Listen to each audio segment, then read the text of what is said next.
neraka jahim. Para ulama menjelaskan ditutup maknanya apa. Maksiat itu sebetulnya di bulan Ramadan itu tidak mudah, kecuali memang bagi orang celaka. Karena terbentuk satu suasana ibadah. Rasa melakukan maksiat itu terasa berdosa amat. Sehingga orang itu pada hakikatnya yang sadar akan agungnya Ramadan, susah melakukan kemaksiatan. Dan makna lain dari tukhlaqu bihi abwabul jahimi, ditutup pintu neraka, maksudnya apa? Kita berdosa dan berdosa, tapi ternyata pintu neraka ditutup untuk kita. Karena apa? Kita enggak lagi menjadi ahli neraka. Kenapa? Karena dosa kita sudah diampuni oleh Allah dengan panjatan-panjatan doa dan permohonan ampun kita di bulan yang dijanjikan Allah akan mengampuni hambanya. Kalau memang sudah terampuni dosa kita, gak masuk lagi ke jahanam. Maka pintu tertutup untuk kita. Maksudnya apa? Pintu neraka bukan untuk kalian, hei umat yang beriman. Ngerti nggak gitu loh.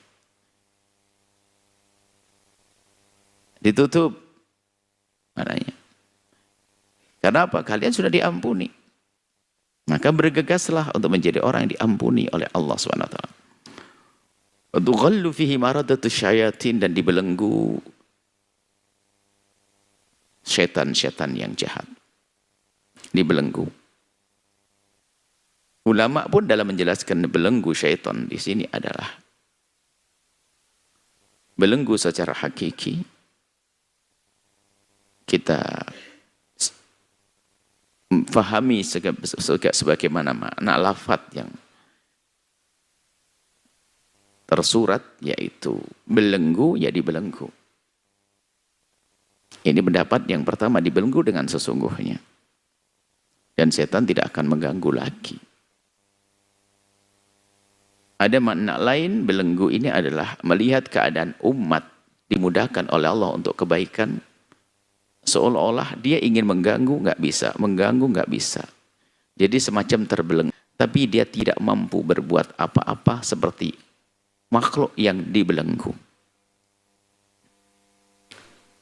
Kembali kepada pemahaman yang pertama, dibelenggu syaitan. Kalau kita ikut pemahaman ini, lalu bagaimana? Masih ada orang yang bermaksiat.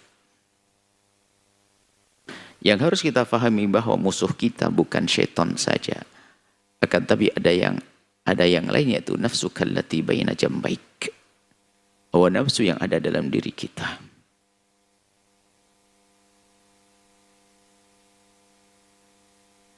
Dan hawa nafsu inilah yang punya komunikasi aktif dengan syaitan. Dan hawa nafsu ini juga yang telah menyimpan program-program syaitan. Kalau bahasa modernnya. Sehingga perut setan sudah tidak lagi menggoda, akan tapi programnya berjalan. Karena terlalu sering berkomunikasinya hawa nafsu dengan syaitan. Sehingga yang membawa kita kepada kemaksiatan adalah hawa. Yang ammarah bisu, yang mengajak, memerintahkan kepada keburukan. Jadi terbiasa dengan hawa nafsu lalu bermaksiat. Hawa nafsu bermaksiat.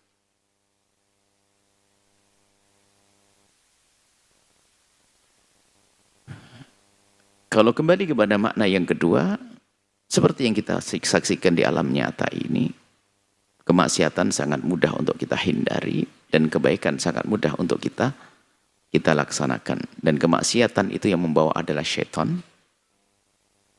Dan di saat orang mudah melakukan kebaikan, berarti setan lepas di dalam mengganggunya. Maka seperti dibelenggu. Ini makna.